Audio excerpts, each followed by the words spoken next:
jump successful. All systems check. Gravitational strength 1.05 G. Atmospheric pressure within safe levels. Magnetic field check. Error. Repeat magnetic field check with stationary equipment. Star system positioning check. Milky Way galaxy. Sycorax belt. Planet Galatea 37. Ashley, we have arrived. Welcome to Galatea 37, Mr. Riggs. It's so beautiful here. Virtual simulations on Earth were good, but this is amazing. An alien tropical paradise, and we're the first humans to experience it. I'm not exactly human. You have a few parts missing as well, and the paradise part is also left to be determined. Remember your training, Ashley. We should set up a base as soon as possible. You could at least pretend to be human. Just a bit. But you're right. There's no going home until we can construct a functioning rift station. Let's start with the basics. Ashley, construct a headquarters building to secure our presence here. It will allow me to reconstruct if my armor is destroyed.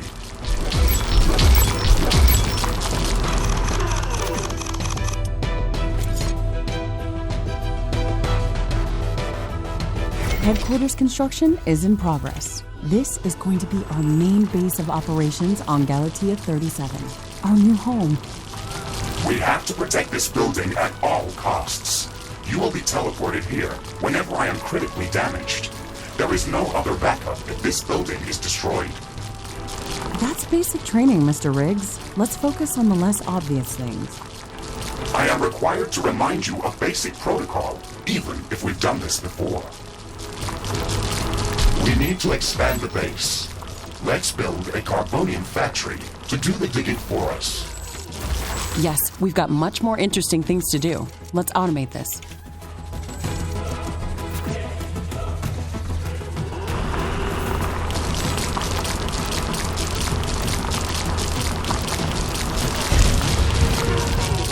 Our base will require huge amounts of power to operate.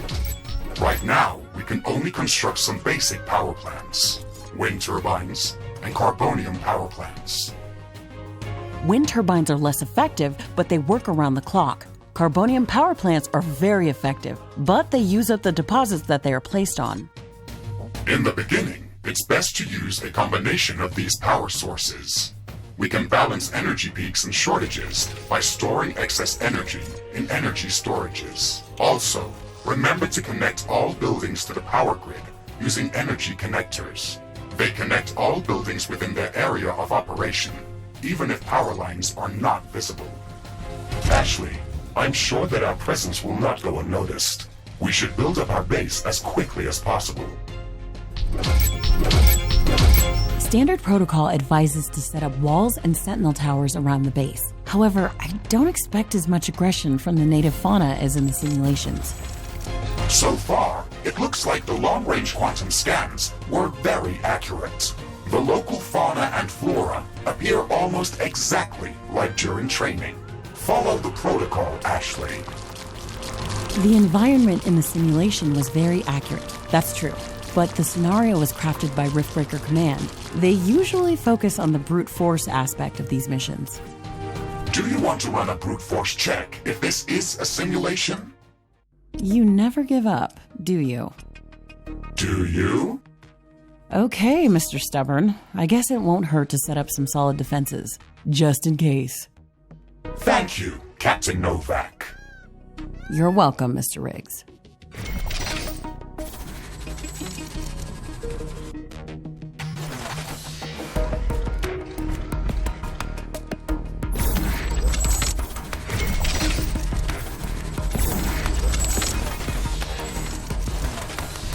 I don't have enough AI cores to support any more defensive towers. You will need to construct additional AI hubs to expand our defenses. Remember to build more power plants before you do that. AI hubs consume a lot of energy.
Ashley, I strongly advise you to construct an armory.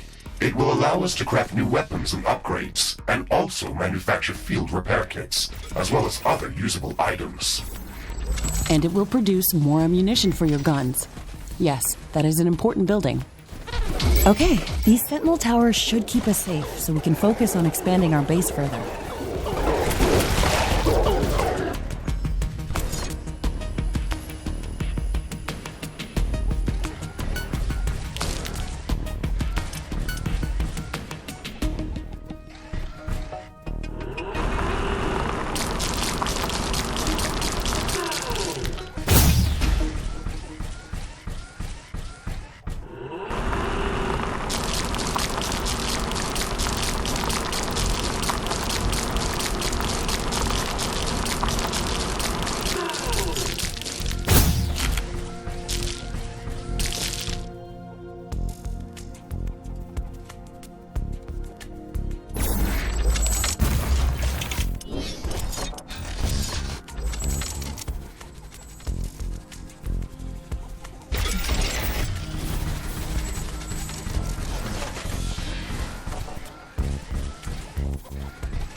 Armory construction finished.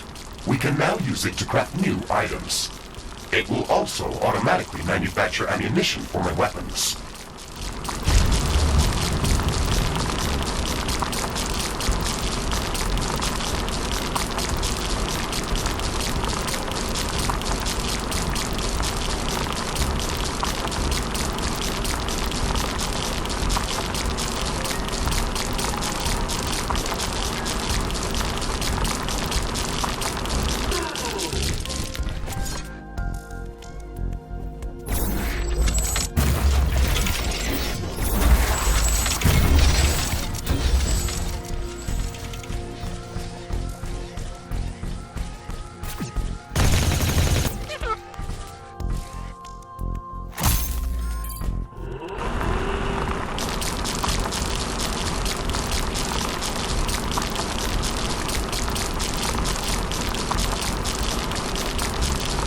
I'm detecting a large group of creatures heading towards our position. It looks like our presence is being noticed. Base defenses should be strong enough to hold them back.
Skeptical about the local creature's level of aggression?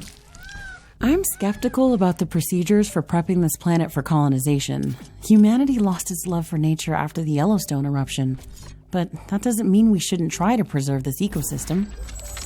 Earth is barely habitable at this point. We have to secure Galatea 37 for colonization and resource extraction as soon as possible. Excessive care about the local environment is unnecessary.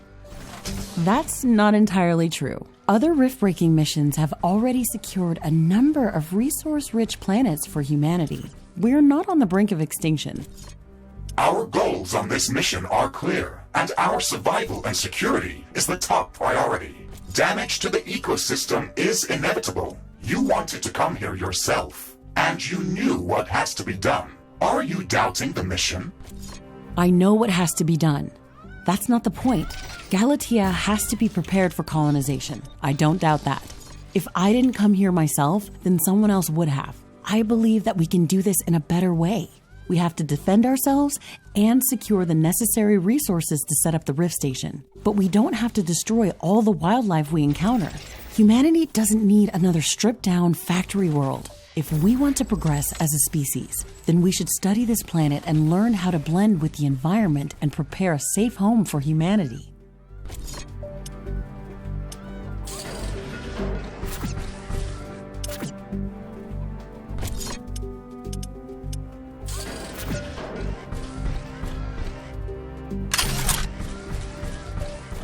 It looks like we have the base up and running.